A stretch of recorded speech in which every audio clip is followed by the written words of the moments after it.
Hello, everyone, and welcome. Welcome. And I am so excited to be here with all of you today and really looking forward to this conversation. So for those of you that don't know me, my name is Lesli Bitel, and I'm a business strategist and mentor specifically for practitioners in private practice. I work with lots of dietitians, naturopathic doctors, chiropractic doctors, a lot of people that are working in the functional medicine space. And what I do is I help you to overcome all that confusion and overwhelm in terms of the business side of running a profitable practice, and ultimately help you to be able to do the work that you love, have a life while you do it, and make a very nice income as well. So that's a little bit about me. And so again, I'm really excited. I have a special guest for you today. And Lexi, would you like to say hello? Yes. Hi, Lesli. So I'm so excited to be here and doing this with you today. Great. Super excited to have Lexi as well. So let me go ahead and jump in and kind of give you a little overview in terms of what we're going to do today. If you are wondering how to create a lucrative, intuitive eating practice, actually, the strategies we're going to talk about work regardless of what your area of expertise is or whatever your niche is. But specifically, Lexi specializes in the intuitive eating model. So if you're wondering how to create a lucrative practice in this niche, you're definitely in the right place. Today, we're going to be talking to New Jersey-based RDN extraordinaire, my client Lexi, and we're going to talk a little bit about how she was able to really catapult her private practice, moving from, working like a full-time job.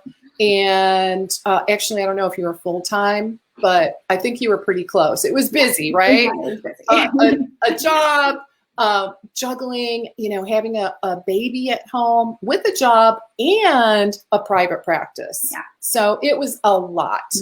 And what we were able to do is move her into a position where she could let go of the job and be really successful in her private practice. So I'm really looking forward to sharing some of those strategies with you today. It's going to be extremely valuable. And specifically, let me just kind of give you an overview on some of the things we'll be touching on. We're going to talk a little bit about Lexi's signature program structure. And we designed it to help her clients go from, being really obsessional about every bite of food into actually being able to enjoy their food, which is amazing. We'll talk about the strategy behind her being able to move, and this is a really big deal as well, moving from like a hybrid practice where she had part insurance and part cash coming in, and transitioning as of this month to 100% cash. So you're definitely going to want to stay tuned for that. We'll talk a little bit, we're going to touch on her, how she was able to streamline all the things that need to be done in her practice, including, the content creation and social media process to really help her to increase her visibility and build her authority in the marketplace. And we might even touch on, we'll see how we go with time, a couple of simple Instagram hacks that can make your account more findable. So, all right, so that is what we're going to do today. Super excited. And just a quick note for those of you that are watching this live.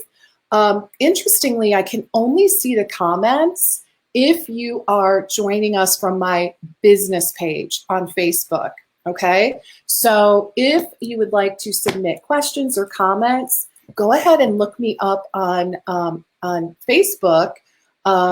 They don't let me see your comments from private groups. So it's kind of an interesting thing there. So go to Lesli Bitel International and hop on and watch us there, and you'll be able to submit your comments and we'll be able to answer your questions. So, all right, so let's go ahead and jump in. Yay, Lexi, I'm so happy to have you.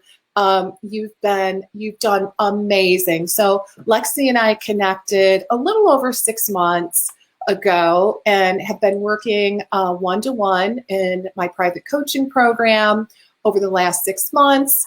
And like I had mentioned, she's done amazing work, was able to completely transition out of her job and literally replace her income. Replace, and I think extra, right? Add some extra revenue to the monthly, the family's finances, which is so amazing. So Lexi, why don't you start? Why don't you kick things off by telling us a little bit about you, what you do, a little bit about your practice, anything that you think we need to know. Yeah, so I'm Lexi Moriarty. So I've been a dietitian for about 10 years now. I'm actually a sports dietitian by training, but a lot of my experience has also been in like eating disorders and disordered eating and also disordered exercise patterns. So in my practice, Expert Nutrition and Wellness, my main mission has been to really help active women specifically and athletes kind of rethink how they see food and exercise and really see it differently without kind of all of the rules. And without having to overthink everything or feel guilty about everything. So my practice is based out of North Jersey, but obviously I'm virtual now especially. And I really, within my practice, I really specialize in kind of the intersection between like disordered eating, sports nutrition, sometimes eating disorders, and then also intuitive eating. So like you said, Leslie, taking my clients from this place where they're feeling like they're obsessing about everything that they're eating, maybe feeling guilty about not being able, or guilty about like taking days off from exercise, and really bringing them to a more intuitive approach so they can listen to their body, feel empowered to listen to what's best for them and feel good about it rather than feeling kind of like they have to keep overthinking it or feeling guilty about it. Oh, so many people need this. It's an incredible niche. Let's talk a little bit about, a couple things. First, let's take a step back in time, and just so we can give some context to the incredible progress that you've made, let's talk a little bit. Can you describe to our audience today, what were things like for you before, when you were kind of juggling everything, trying to make a go with your practice? Working 2 jobs essentially, right? Mm-hmm. Give us a little bit of a snapshot of, where some of those challenges and struggles cropped up for you in your business. Yeah, so I would say like about a year ago, I was in my full-time job, which I was at the time transitioning to part-time. So I had a plan to transition to part-time and had been running my business on the side for about 2 to 3 years at that point.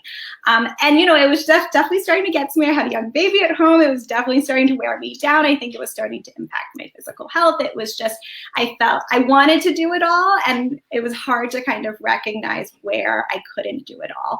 And so I felt like I wasn't able to give as much to my clients, but also as much to the students in my full-time job that I was working with. I felt like I was always kind of split with just everything, and it was definitely pretty hard. So I had transitioned to officially part-time through the summer last year, right before we started working together. And I remember when we jumped on our first call, I was kind of like, I think I'm going to leave my job, but like, I'm not yet there yet. Like, I don't think this is actually going to happen, like, or when it's going to happen. But like, I'm kind of starting to wrap my head around the fact that if I'm going to do this, I just need to do it. So that's where a couple months in, I was just kind of starting to see that, okay, I could really make this full time, and it wouldn't be that difficult of a transition to kind of leave my full-time job rather than feeling like all of my energy is totally split between these 2 things that I love, but it's just not serving me anymore to do them both and be able to kind of take that jump. So I think just from like a stress standpoint and just from really being able to give the people that I'm working with the quality that I wanted to and the time that I wanted to, it's been really helpful to kind of take that jump. Awesome. Yeah, you were spread so thin. Yeah. Right. And so, yeah, it's clear that it's really hard to do your best work when you're spread that thin. Mm-hmm. And then, you end up feeling, not the greatest. So, yeah. I'm really glad that you were able to transition out of that job. There's so many people on this call that are likely in that same boat. They really, really want to transition out of their job. It's just hard to know like, what do I need to do to really kickstart this practice? Mm-hmm. So when we look at that, what would you say are some strategies that really move the needle for you in terms of, things that just, and I know like over the last few months, you've just seen a huge, significantly huge increase in, the number of clients that you're booking and working with. So what do you think it was? Can you put your finger on it, or was it like a compilation of things? So I think for me, it was mostly a compilation of things, because before like the pandemic hit and everything, I was doing a lot of stuff in person. Like I was relying a little less on social media and a little bit more on like referrals and just local SEO and things like that. And then after the pandemic hit, I really started kind of honing in on like virtual and social media based marketing and things like that. So I think over the past 6 months, all of that started coming together, and I've been able to kind of efficiently do all of it. I think that was something that you were really helpful with me on, in terms of leveraging social media, but also leveraging the other areas too, right? So like we talked about directories, and we talked about, just kind of like some referral processes and things like that. And that bringing it all together, I think, is really what's helped. So having like a mixed bag of where clients are finding me, and not only relying on one thing, I think has been really helpful for me. And I think that's mostly because of kind of how I started. And then obviously this interesting year that we've had and the transition that we've had. But I think kind of bringing that all together and making it work for me, and kind of getting used to doing it all in the most efficient process possible has been really helpful to bring it all together for me. I love that. So how do clients find you? So I would say it's probably a mixture between like social media, a mixture between Google. I have a couple of practitioners in the area that refer to me and that I refer to. And then a couple of like directories that I'm listed on that we really worked on well. So I think kind of that whole mixture of places. Yeah. Awesome. All right. So let's talk a little bit about, since we're on this topic, how can you give everyone just kind of a snapshot of how you manage the, all these things, right? I guess it would be the content creation process. How do you do that without wanting just to pull your hair out? Because it could be a lot, right? So how do you manage that? Increase your visibility, but yet not feel like you're just spending so much time doing it that there's no time left. Yeah, definitely. I think it's definitely a work in progress, especially the content creation stuff. One thing I have to say for like the local networking piece is I feel like a lot of that is kind of one and done, right? So it's like I do it once and then it's kind of set up to go, which is nice because it's a lot more efficient than like an Instagram where you have to constantly be creating something.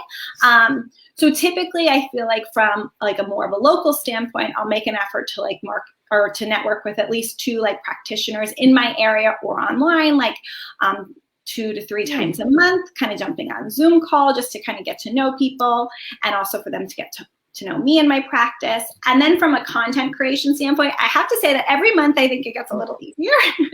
I kind of figuring out what's working for me, what's not working for me. So just kind of like starting messy a little bit and just getting the ball rolling and planning things out, and then realizing, okay, this worked for me last month. This made it really easy. How can I do that this month, and what can I switch up? So from content creation, really kind of looking at the whole month, having like a few things that I want to focus on that month, and maybe making like a blog post out of it, and then a couple of social media posts, whether they're reels or like static posts, and kind of repurposing some of like old content and new content within that month's plan, if that makes sense, in addition to including some new content. I think that's really the repurposing and the batching stuff has been really helpful for me, and making sure that, okay, if I'm working on like my content creation this week, that's all I'm working on this week, because then it keeps me more focused and efficient. I love that. Yep. So this is something that I really, especially more recently, I have really honed in and been helping my clients with is, coming up with a strategy, like a process that's really going to help streamline And I gotta say, streamline and the repurposing part is huge in terms of, so you don't always feel like you're recreating the wheel, with the content creation. So it really, really does make a huge difference. And all I can say is if you are someone that is really kind of struggling with this process, overwhelmed, like even just the thought of writing a blog, kind of puts you over the edge, or a newsletter, definitely there's a better way to do it. There definitely is. And just drop me a line. I will just say, drop me a line and we can chat, because that's really a significant part of what I'm teaching my clients these days is how to streamline and how to repurpose their content on multiple different platforms. So I love that. There is an area, Lexi, that I'd love to talk a little bit more about, and that is what you're doing, having these conversations with other practitioners. I mean, really, it's old-fashioned networking, right? But I'm curious, can you share a little bit more about your process there? Because, we're living in different times now, right? Like nowadays, you can't just like stop in, when you're out and about, just like swing by a physician's office and say, hey, just wanted to stop by and introduce myself. Like, obviously, we can't do that now. And I think a lot of practitioners out there are not sure about how to go about this new world and how to network with other practitioners. So can you share a little bit about that?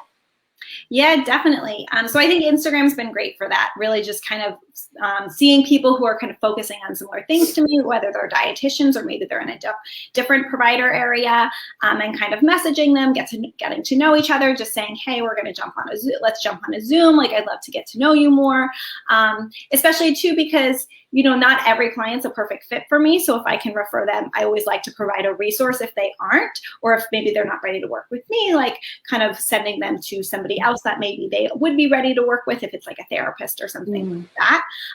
So kind of helping, really getting so I can provide my clients or potential clients like the best resources, while also getting to know other people and kind of using that meeting point to really get to know, okay, who's their ideal client? Like, who do they love working with? Where do they really specialize?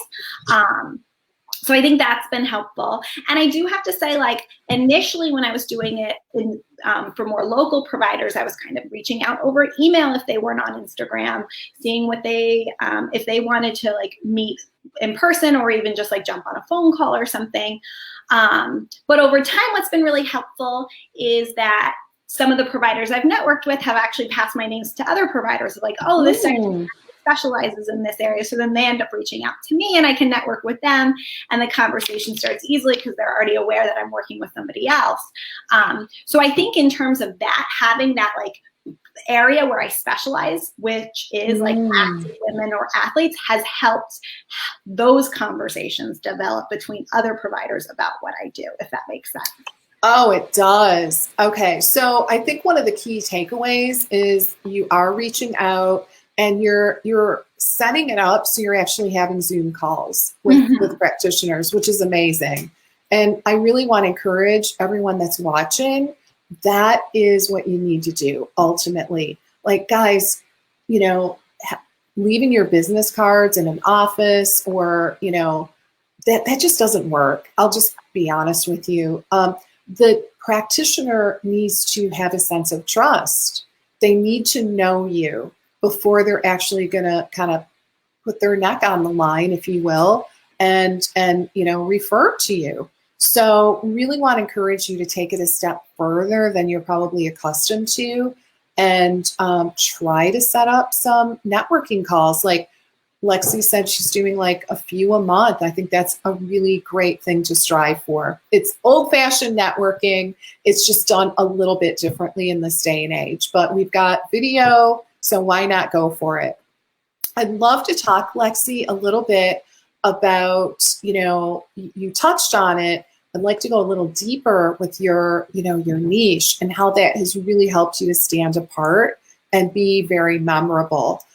Because sometimes in the intuitive eating market, it can be a little bit challenging in terms of the messaging, right? Because, we don't want to be talking about weight loss per se. So can you give us any, I don't know, feedback or any comments that you have about your experience in creating your message and, how that does? I mean, because sometimes it feels counterintuitive, right? Like in terms of niching, many of us get a little bit frightened, like, oh, I don't want to do that. Because I don't want to limit myself. But what you're saying is it's clearly the opposite. By having a clear message and a clear niche, it's actually made you more memorable. Do you have any comments on that? Yes. So I would say that I was definitely hesitant initially to do it because, again, I come from the background of sports and also eating disorder. So I very much liked both of those areas. So I was like, oh my gosh, to niche down, like I have to give up something. Like I don't like that idea, but I can totally see the value now because I think it makes me more memorable to clients or potential clients or also practitioners for referrals in terms of like, oh, okay, she does this, but she really specializes, like this is her cup of tea, like in this specific area.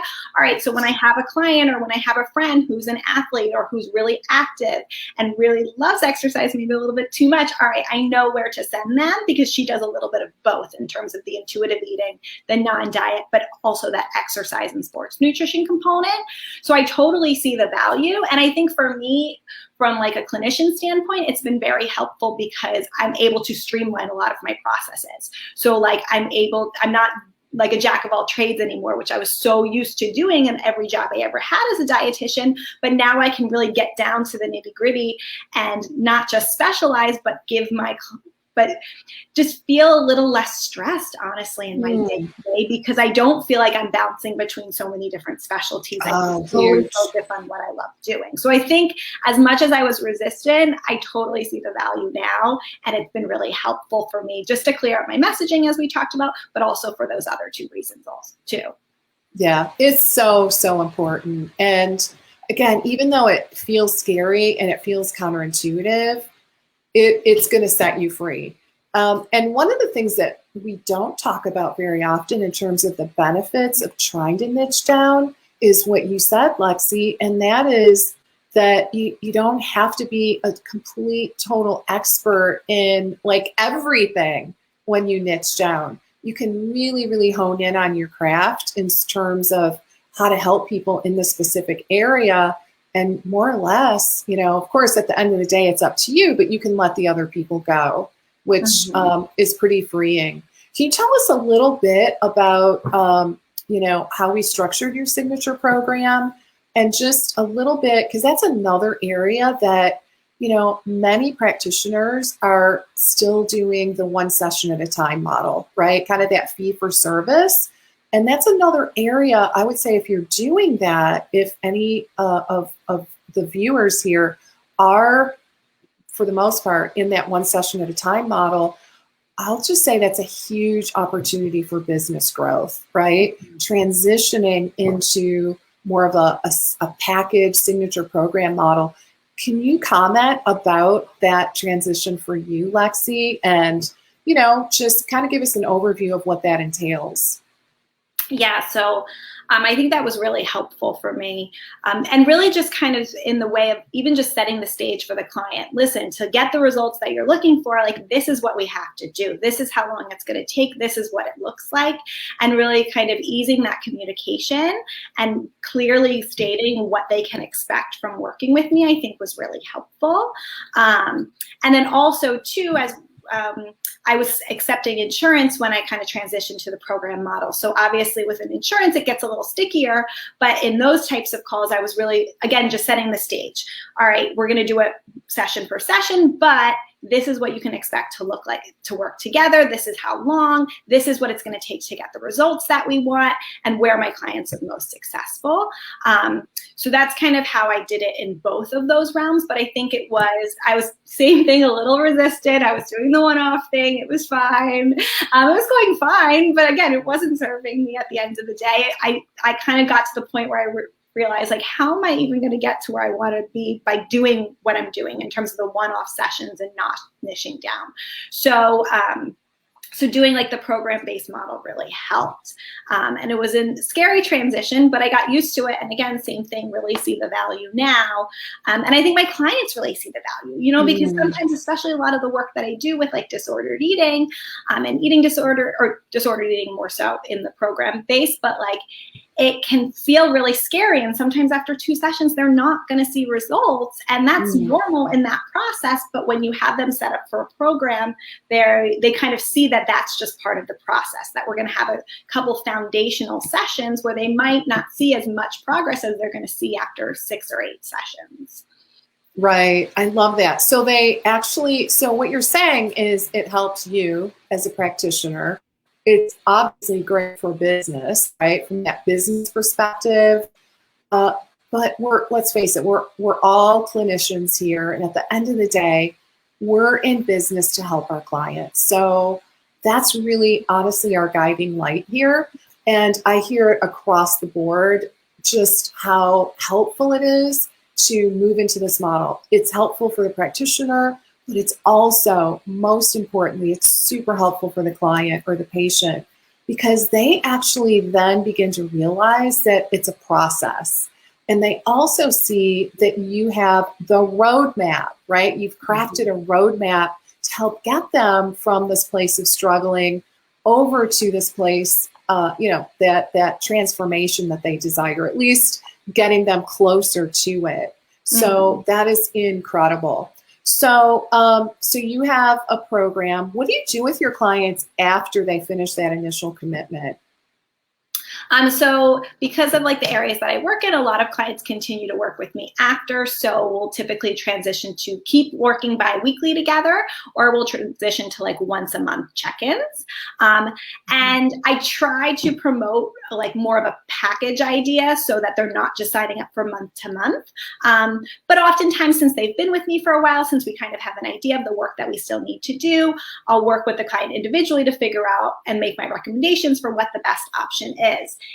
If it's more just accountability, it might be month to month that's best for them. But if I see where, okay, we have another 3 months to really get down to what we want to do, I'll try and kind of promote that or recommend that option for them to continue on for a few more months. Oh, that's fantastic. So I think the moral to that story is, once that initial program, like that initial commitment, once we're nearing the end of that, for the most part, that is not the end of the work, right? That's just one point in time. In most cases, clients are going to need ongoing support. And I love that you're doing that and really focusing on that.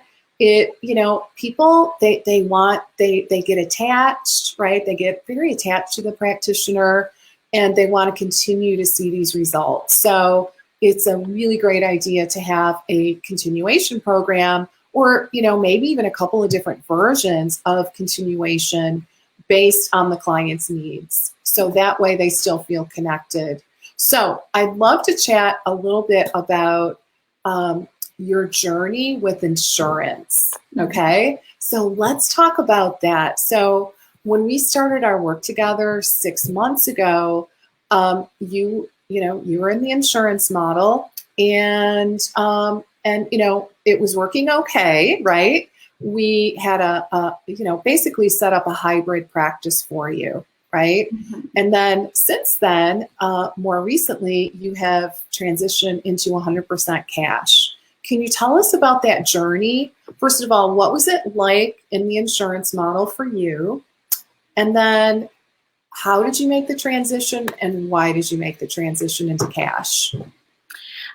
So I think what was most helpful with the insurance structure was I started off taking it when I was still working full-time, right? So it was great for just marketing. I didn't have time to market myself, so I figured this was an easy place to kind of like put my name out there, get clients in the door, and then depending on their coverage, sometimes their coverage would the insurance wouldn't cover them after 3 sessions. So they'd continue working with me that way. So it was a great way to get clients in the door and get them to get to know me. But then after a while, I was kind of realizing that it was frustrating to not be able to run my business on my own terms, if that makes sense, and kind of be restricted in some ways. And I also felt like I wasn't able to with what I was getting reimbursed, I really wasn't able, it wasn't fair to myself to give the clients the quality of service. I don't want to say quality, but you know what I mean? It kind of restricted me in how much quality of service and how much between session support I could give my clients. The right kind of navigating the right balance for myself as a practitioner and kind of self-care, while also like giving my clients the quality that I wanted to give them. So I was kind of starting to feel that I was getting frustrated with that. And again, I was also kind of restricted to those one kind of working, as much as you're setting the expectation with the client, but kind of working off that one session model under insurance, you're still kind of stuck. You're still kind of doing that. So I think that was like part of the reasons where I realized, all right, this isn't necessarily working that well for me anymore. It worked for me great in the beginning and it helped me grow, but now I want a little bit more freedom. So what I did was I was still kind of like, do I definitely want to do this? Like, what if I want to do something different in the future? So I went from taking 3 insurances to just taking 1, figured I'd keep my foot in the door, see how I felt about it, see what the flow of clients coming in looked like. And so I did that for about 6 months. And then a couple of months ago, I realized, I was still getting a lot of clients that were that were willing to pay me privately, that didn't necessarily need to work under insurance.